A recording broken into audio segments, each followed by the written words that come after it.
Hi everyone, this is Julia. In family counseling, there are two ways of thinking. Thinking in line, thinking in circle. One creates fight, the other one fixes them. Let's see how with a family role play. Assalamualaikum. இப்பதான் ஜுவேரியா வெளில போன நீனு என்னத்தா வேலை இருந்துச்சுதா? என்ன வேலை இருந்துச்சு? Time என்ன ஆகுது? 10:30 ஆகுது. 10:30 வரைக்கும் என்ன வேலை உனக்கு? அத்தா வெளியில எனக்கு கொஞ்சம் வேலை இருந்துச்சு. என்ன வேலை ஜுவேரியா? 10:30 வரைக்கும் நைட்டு 10:10 வரைக்கும் உனக்கு என்ன? ஜுவேரியா உன்கிட்ட தான் பேசிட்டு இருக்கேன். போனை தூக்கி போடு ஜுவேரியா. அது போன் சொல்லிட்டு போன்லயே கிடக்காத ஜுவேரியா. டென்ஷன் ஆகுது நீ பண்றது பயங்கர மண்டை உழைச்சலா இருக்கு ஜுவேரியா. ஒவ்வொரு கத்துறா எதுக்கு கத்துறமா வெட்டி தரமா கத்துறா நினைச்சிட்டு இருக்கேன். நீ பண்றதெல்லாம் அப்படி இருக்கு ஜுவேரியா. ஒன்னாலே எனக்கு பயங்கர மன உளைச்சலா இருக்கு ஜுவேரியா. ஆமா என்ன நீ படுக்க வருவ, நீ படுக்க போற, நீ படுக்க செல்ல நோண்டிட்டு இருக்க. என்னதான் பண்ற வேலை நீனு? என்னதான் நீ வந்து வச்சிட்டு இருக்க? ஒன்னாலதான் பிரச்சனையா இருக்கு. ரெண்டு பேரால கட்டி கிடக்குறீங்க. ரெண்டு பேரும் நீங்க என்ன பண்ணிட்டே இருக்கீங்க? எப்ப பாரு நீ பண்றது ஓவரா பண்ணிட்டு போய் நல்லதுதான் சொல்றேன் நானு. நீ பண்றது ஓவர். நல்லா சொன்னா நீ புரிஞ்சுக்க. நீ ஓவரா பண்ணிட்டு இருக்க. உங்க நாள் தான் நான் லேட்டாவே வரேன். என்ன எப்ப பாரு கத்திக்கிட்டே இருக்கீங்க. எதுக்கு கத்துறேன்? ஏன் கத்துறேன்? சும்மாவா கத்துறேன்? வெட்டி தரத்துக்காக கத்துறேன். அத போல புரிஞ்சுக்க. என்னையே பிளேம் பண்ணாதீங்க தா. எப்ப பாரு. So in this role play, one person is blamed. You are the problem mindset. Result, more arguments, less understanding. ஏன் இப்படி கத்துறீங்க? கத்துறேன்னா அவ்வளவு டென்ஷன் பாத்தீங்கன்னா எனக்கு கடையிலயும் அவ்வளவு ப்ரெஷர்ல தான் வந்துட்டு இருக்கேன். என்ன செய்ய சொல்ற ஜூரியா? இங்கவா. என்னதா? இங்க வா உட்காரு.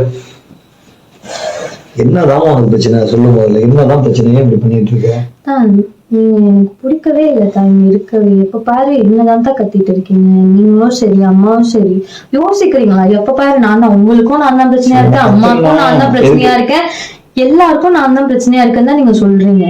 எனக்கு அப்படி பிரச்சனையா இருந்தா ஏன் என்ன தேடுறீங்க? நான் அப்ப வெளியே இருந்திருக்கேன்ல. நானு லேட்டா வர்றதுக்கும் மொபைல் பாக்கிறதுக்கும் தான் நான் சத்தம் போடணும். நானும் பல மன உளைச்சல் இருக்கேன் கடையில பண்றது. நானும் அதை இதுல இது பண்றேன். கொஞ்சம் கரெக்டா கொஞ்சம் ஃபாலோ பண்ணுமா? உன்னோட டைமிங் கொஞ்சம் ஃபாலோ பண்ணாக்க நல்லா இருக்கும்ல. அதுலதான் நானும் சத்தம் போடுற மாதிரி ஆகுது. ஆனா இந்த அளவுக்கு கத்திரிக்க கூடாதுதான். எனக்கும் கடையில ஒரு ப்ரெஷரு டென்ஷனு அதுக்கு தகுந்த நீங்க லேட்டா வந்தது எனக்கு மைண்ட்ல தான் ஆயிடுச்சு. சாரி. இதுக்கு கரெக்டா கொஞ்சம் இது பண்ணிக்க. ஓகேயா?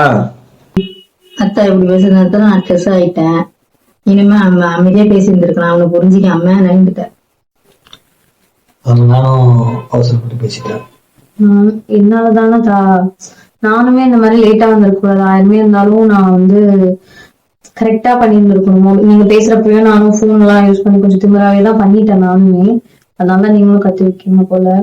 சோ இனிமே நான் கரெக்டா இருக்கேன். இனிமே நான் ஒழுங்கா நானும் கரெக்டா இருக்கேன். ஓகே பாருங்க. நாங்க அந்த மாதிரி இருப்போம். Okay. So now there is no blaming happened there. Everyone's reaction affect the other. It's a cycle, not a single mistake. So finally, in family counseling, circular thinking works better. Because it builds understanding, not ego clashes.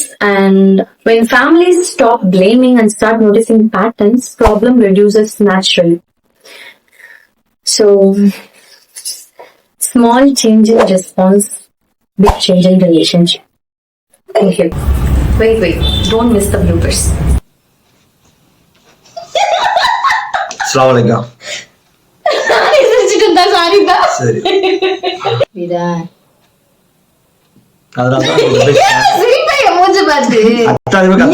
Stress ஆயிட்டேன். வெளில விட்டு தான் வரியா கேக்குறேன்.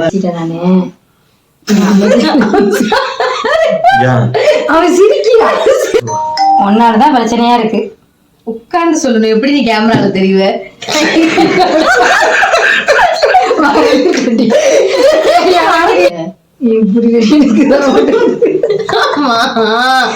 உன்னாலதான் பிரச்சனையா இருக்குது. என்ன வந்து வச்சிருக்க? அஸ்ஸலாமு நடிக்காதீங்க.